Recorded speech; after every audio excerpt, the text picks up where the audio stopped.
Welcome to Wednesday's edition of Take 5, where we take roughly 5 minutes and read a bit of the scriptures and try to apply them to our lives and where we live right now.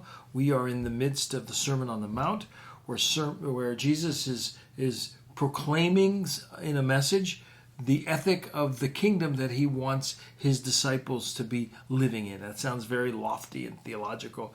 Basically what he's saying is, you live in a world that's pretty dark and kind of messing up, and I want you to stay there. And yet while you are in there, I want you to live by a different ethic. I want you to live by a different standard. And in so doing, you're not only reflecting the standard of Christ and his kingdom, but you will have a healthy, necessary influence on the dark and decaying world in which you live.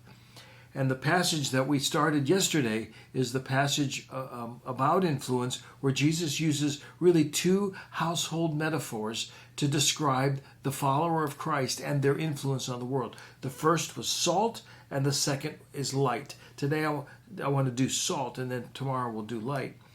Here's what he says. You are the salt of the earth, but if salt has lost its taste, how shall its saltiness be restored?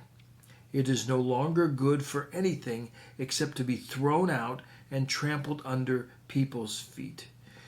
You are the salt of the earth.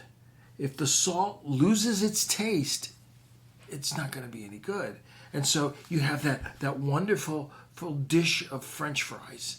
And somehow, and I don't even think it's possible, I think Jesus is using hyperbole, but if somehow you sprinkled some old salt, I'm making it up, and it has no taste at all, you eat your French fries and they'll still not be salty.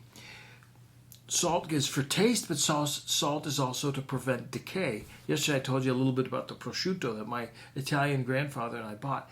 If the salt and somehow would lose its ability to preserve and keep the ham from decaying, it would be worthless. The ham, the prosciutto, which by the way is very expensive. If you go to the store, it's like $12 a pound. And all of a sudden, if the salt lost its effectiveness, the prosciutto would be bad. Whoa, that's an expensive loss. If the Christian who is supposed to be salty loses their saltiness, you'll be good for nothing except to be thrown out and trampled under people's feet. I think what he's saying is, if a Christian becomes unsalty, indistinguishable from the world in which we live, which is really common today. Christians act like, sound like, rant like the world around us. When we lose our distinguishable qualities from the world around us, we become useless. We no longer are preserving the world or bringing the beautiful taste of Christ to the world. We sound and taste and act just like the world around us. A Christian is to be salty. You are the salt of the earth. Well, what is the saltiness of a believer? It's your character. Your character is described in the Beatitudes. Blessed are the peacemakers. Blessed are the poor in heart. Blessed are the meek. Blessed are the merciful.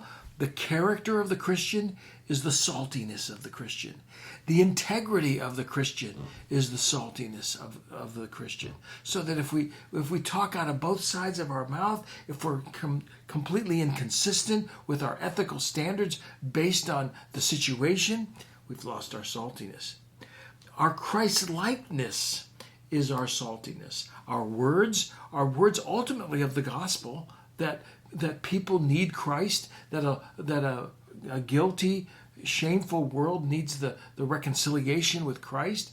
That's saltiness. But also our deeds of justice and mercy in a world that is unjust and lacks mercy. Our actions of kindness, of justice in an unjust world, that's our saltiness. This is a call by Christ for us to be salt, to be distinguishable by our life, by our actions, by our words, to make a difference, a salty difference of taste and of restoration to a decaying world. How salty are you today? Think about that. You are the salt of the world. We'll get to the light tomorrow. I'll see you then.